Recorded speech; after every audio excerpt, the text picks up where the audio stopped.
Olá pessoal, tudo bem? Hoje nós vamos falar um pouco sobre os caminhos para a nossa iluminação interior. E para isso a gente vai discutir ou conversar sobre a vida de um grande mestre espiritual, chamado Siddhartha Gautama, o Buda. Eu sou Carlos Medeiros e este é o canal Nexo, Curadoria de Conhecimentos Espirituais.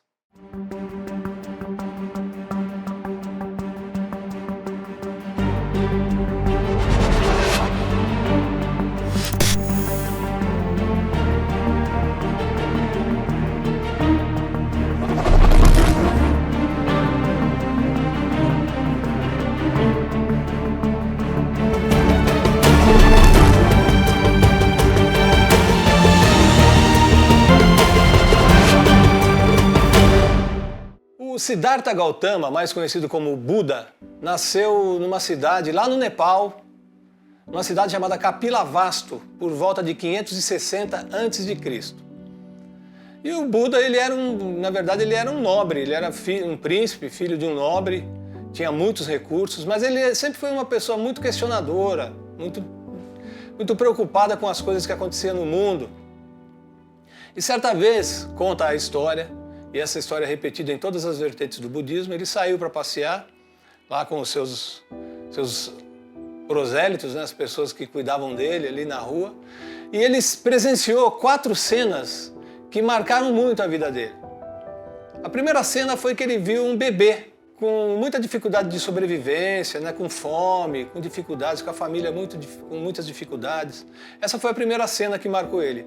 A segunda cena foi que ele viu um velho andando na rua, todo encarquilhado, assim, com o apoio de uma bengala, né? Ele ficou pensando. Mais adiante ele viu um doente, alguém que necessitava de cuidados médicos a toda hora, muito doente. E no final desse passeio ele viu uma outra cena, uma quarta cena, que foi a condução de um enterro, as pessoas conduzindo um caixão de uma pessoa que tinha morrido. E depois de muita reflexão, ele concluiu que a vida humana está sujeita a 4 verdades, 4 nobres verdades, como ele chamou. São as 4 nobres verdades do budismo. A verdade do sofrimento, que o sofrimento existe, então isso é uma verdade. A verdade da causa do sofrimento, quer dizer, todo sofrimento tem uma origem, tem uma causa. Essa foi uma conclusão do Buda. A verdade da extinção do sofrimento. Todo sofrimento pode ser extinguido, pode ser extirpado, extirpando-se a causa. E a verdade do nobre caminho que conduz a essa extinção do sofrimento. Esse nobre caminho é o que os budistas chamam de caminho do meio, que o Buda designou como o nobre caminho. E esse caminho ele tem 8 passos, que eu vou citar aqui para vocês de forma bastante objetiva. O primeiro passo que o Buda nos recomenda para a extinção do sofrimento é a percepção correta. Ter percepção correta das coisas, das pessoas.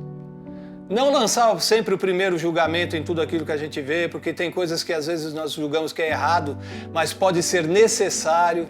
Então, evitar sempre o primeiro julgamento, ampliar a nossa lucidez, para que a gente consiga realmente ver além daquilo que a gente está vendo, ter um entendimento das verdadeiras causas que antecedem esses efeitos, que antecedem o sofrimento, enfim.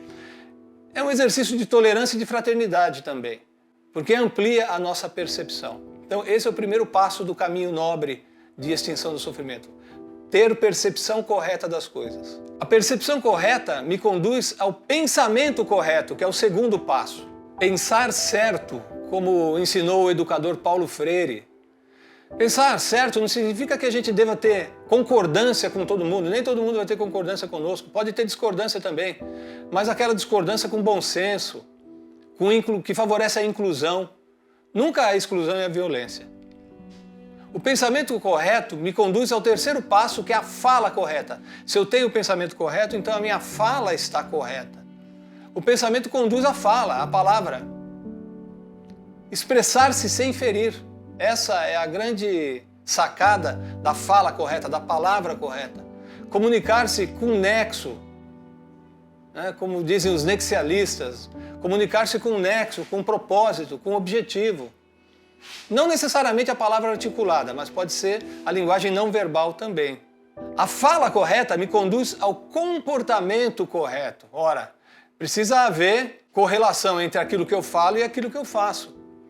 Precisa haver um mínimo equilíbrio aí para que a gente não esteja andando nos caminhos da hipocrisia. Então o comportamento correto, ele nos induz a não mascarar nossas atitudes com falsa modéstia, com hipocrisia ou com cinismo, que é pior. Se eu tenho o comportamento correto, naturalmente eu vou ser conduzido para o quinto passo, que é o meio de vida correto. Começo a desenvolver noção dos meus direitos e deveres, uma noção de cidadania mesmo, tá? De buscar o meu trabalho como subsistência, mas também como autoconhecimento. Então esse é o meu meio de vida correto, de perseguir objetivos dignos e factíveis, de inspirar as pessoas na intersecção entre aquilo que eu falo e aquilo que eu faço, e aquilo que eu busco na sociedade como o meu meio de vida correto. O meio de vida correto me conduz ao sexto passo, que é o esforço correto. É a motivação verdadeira. É a minha busca de ser um bom cidadão, é ter a diligência naquilo que eu faço. Diligência quer dizer frequência, com qualidade, né? Dar o melhor de mim naquilo que eu faço. Agora aqui cabe uma reflexão. Às vezes a gente ouve no nosso trabalho profissional, né? Precisamos dar o sangue para a empresa. Cuidado! Para a empresa nós damos o suor, não o sangue. O sangue a gente dá para aquilo que faz parte do nosso propósito de vida, propósitos superiores de existência. Né? Para a empresa a gente dá o suor, mas sempre dando o melhor de nós. Esse é o nosso esforço correto. O esforço correto conduz ao sétimo passo, que é a atenção correta. Nos tornarmos um homem de atenção, como eu falei há pouco. Não significa estar alerta a toda hora sobre tudo o que acontece. Esse estado de alerta amplia a nossa ansiedade, é um princípio ansiogênico, né? Tem que ter cuidado com isso. Mas é um estado de atenção, de percepção leve, sutil, né? Significa iniciar um despertamento da nossa sabedoria sobre as coisas. Essa é a nossa atenção correta, né? Darmos atenção para aquilo que de fato a vida exige de nós. E se eu tenho a atenção correta, isso me conduz ao oitavo passo, que é a concentração correta.